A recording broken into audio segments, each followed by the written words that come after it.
While Lance Armstrong is frequently criticized for what is often labeled the largest doping scandal in the history of sport, his comeback from cancer remains one of the most dramatic and compelling stories cycling has ever witnessed.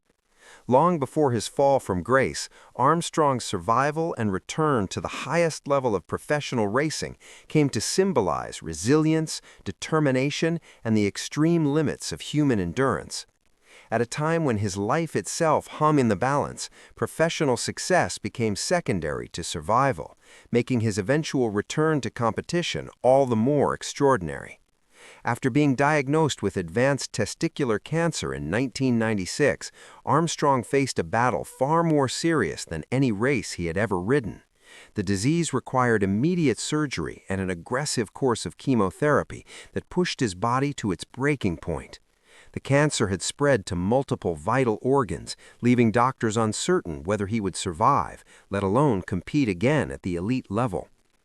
Months of treatment brought severe physical weakness, dramatic weight loss, and intense emotional strain, forcing him to confront the possibility that his cycling career, and even his life, might be over. Yet, against overwhelming odds, Armstrong refused to surrender. Slowly and painfully, he began the long process of recovery, rebuilding his strength from the most basic physical foundations. What made his comeback so remarkable was not only the speed of his return, but the level he ultimately reached. Within a few years of being told that professional cycling was no longer a realistic future, he re-emerged at the very top of the sport, competing and winning against the world's best riders. His return to elite competition resonated far beyond cycling itself.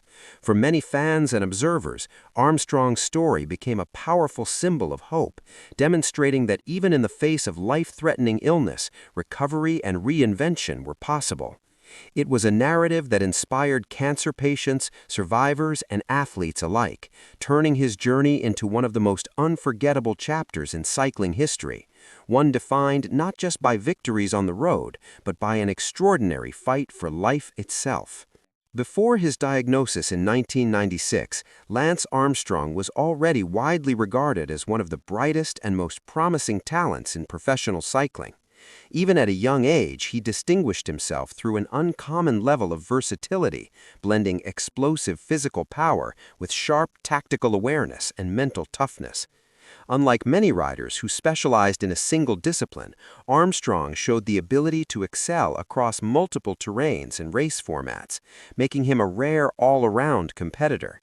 He demonstrated that he could survive and win demanding mountain stages, hold his own against specialists in individual time trials, and still unleash aggressive attacks in high-intensity one-day races. This adaptability made him a constant threat in a wide range of competitions and earned him early respect within the professional peloton.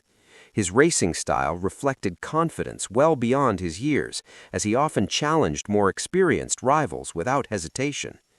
Armstrong's true breakthrough came in 1993 when he captured the World Road Race Championship in Norway at just 21 years old. That victory was a defining moment, signaling his arrival on the global stage and marking him as one of the sport's future stars. In the same remarkable year, he also claimed the U.S. National Road Race title and secured his first stage victory at the Tour de France, an achievement few riders accomplished so early in their careers. Together, these successes firmly established Armstrong among the elite riders of his generation and set the foundation for what appeared to be a long and dominant career at the highest level of the sport. In the years that followed, Armstrong continued to build momentum and confirm his status as one of the sport's rising stars.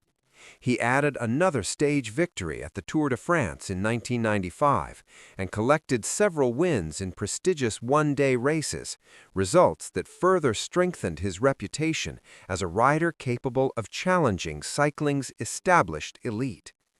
His aggressive racing style, confidence, and consistency against top competition suggested a future filled with major victories. These performances ultimately earned him a contract with the French team Cofidis, a move that appeared to validate his steady progression and signaled his full integration into the highest level of European professional cycling. However, everything changed abruptly on Wednesday, October 2nd, 1996, when Lance Armstrong received devastating news. He had testicular cancer. What initially seemed like a serious but manageable diagnosis soon revealed itself to be far more severe. Within just 2 months, further examinations showed that the cancer had spread aggressively throughout his body, reaching his lymph nodes, lungs, brain, and abdomen.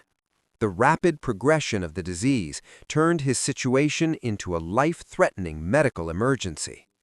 At only 25 years old, Armstrong was suddenly forced to confront the possibility that his life, and not just his cycling career, was coming to an end. Doctors gave him a sobering prognosis, estimating his chances of survival at between 20 and 50%. Any hope of returning to professional cycling was considered remote, if not impossible. In a matter of weeks, a rider once seen as a future champion found himself facing the greatest challenge of his life, one that would redefine not only his career, but his identity, far beyond the sport. The year that followed became the most grueling and defining period of his life. Lance Armstrong underwent brutal rounds of chemotherapy that pushed his body to the brink, leaving him severely weakened and dramatically reducing his body weight. Once known for his strength and endurance, he was forced to start over almost entirely, relearning how to train, recover, and even trust his body again from the most basic level. The battle was not only physical, but deeply mental and emotional as well. Armstrong faced constant uncertainty about his long-term health, his survival, and whether he would ever reclaim his identity as a professional athlete. The psychological toll of confronting life beyond sport was as demanding as the treatments themselves. Yet, even in the darkest moments, he refused to abandon the idea of returning to competition. Driven by an unwavering determination, Armstrong slowly began to rebuild. In January 1997, he cautiously resumed training with Cofidis, carefully monitoring his limits as his body responded to exercise once again. Just 1 month later, in February, doctors officially declared him cancer-free, an outcome that was widely regarded as extraordinary given the advanced stage of his illness. Surviving the disease marked a monumental victory in itself and laid the foundation for one of the most unlikely comebacks in the history of professional sport. Although he had defeated cancer, Armstrong's professional career remained uncertain and fragile. His relationship with Cofidis steadily deteriorated as doubts grew about his form, long-term health, and ability to return to his previous level. Eventually, the team released him, leaving Armstrong without a clear path forward at a moment when his future in the sport seemed more uncertain than ever. What should have been a triumphant return instead became another major setback, forcing him to confront the possibility that his career might quietly fade away. In 1998, Armstrong was given a second chance when he joined the U.S. Postal Service Pro Cycling Team, a relatively small and underfunded squad with little international prestige. At the time, the team was not considered a serious contender against Europe's established cycling powerhouses, and few observers believed that Armstrong, still recovering physically and rebuilding his confidence, could compete for cycling's biggest prizes.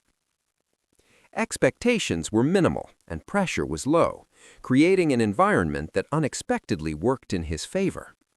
This fresh start allowed Armstrong to completely reinvent himself as a rider. He reshaped his body, losing excess muscle and optimizing his weight for climbing, while also refining his training methods with a singular focus on efficiency and endurance. Most importantly, he committed fully to one goal: winning the Tour de France. Every aspect of his preparation, training, race schedule, and recovery was structured around peaking for cycling's most demanding and prestigious event. In July 1999, Armstrong stunned the cycling world by winning his first Tour de France. He claimed 4 stage victories and asserted control over the race from the opening days through to the final stage in Paris. The victory was hailed as one of the greatest comebacks in sports history, capturing global attention and transforming Lance Armstrong into an international icon almost overnight. What made the triumph even more remarkable was the context. Just 3 years earlier, he had been fighting for his life. That breakthrough victory marked the beginning of an unprecedented era of dominance. Between 1999 and 2005, Armstrong went on to win 7 consecutive Tour de France titles, a level of consistency and control never before seen in the race. Throughout this period, he became known for his relentless competitiveness, calculated aggression, and psychological dominance over his rivals. His fearless attacks in the high mountains, combined with exceptional performances in individual time trials, defined a style of racing that reshaped modern Tour de France strategy and cemented his place, at the time, among the most formidable figures the sport had ever known. At the height of his career, Lance Armstrong was widely regarded as one of the greatest cyclists of all time. His dominance at the Tour de France, combined with his leadership within his teams and remarkable consistency over multiple seasons, fundamentally reshaped modern stage racing. Armstrong helped redefine how riders and teams prepared for the Tour de France, placing unprecedented emphasis on precise training programs, specialized team roles, strategic pacing in the mountains, and peak performance timed specifically for July. During this era, he appeared nearly unbeatable, exerting not only physical superiority, but also strong psychological control over his rivals. Yet alongside this success, suspicion followed him almost constantly. Doping allegations emerged year after year, fueled by former teammates, journalists, and investigators, casting a growing shadow over his achievements. For a long time, Armstrong fiercely denied any wrongdoing, publicly defending his victories and dismissing critics as bitter rivals or opportunists. His unwavering insistence on innocence allowed him to maintain his status at the top of the sport, even as doubt steadily intensified within the cycling world. In 2013, that narrative finally collapsed. During a widely watched televised interview with Oprah Winfrey, Armstrong publicly admitted to using performance-enhancing drugs throughout much of his professional career.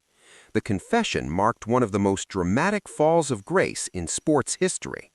As a result, all 7 of his Tour de France titles were officially stripped, along with every competitive result he had achieved after August 1998. The sanctions effectively erased his racing legacy from the record books and confirmed one of the darkest chapters in the history of professional cycling. Despite the complete collapse of his sporting reputation, Armstrong's recovery from cancer remains a separate and deeply powerful story. His survival after being diagnosed with advanced testicular cancer and his return to physical health continues to stand as an extraordinary human achievement. That journey inspired millions of people around the world to confront cancer with courage, resilience, and determination, regardless of athletic outcomes.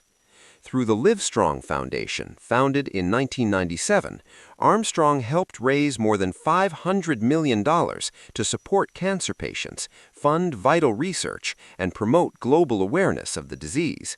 While his cycling career will forever be defined by controversy and moral failure, his battle with cancer and the impact of his advocacy beyond sport endure as a reminder of the human capacity to survive, adapt, and overcome even the most life-threatening adversity.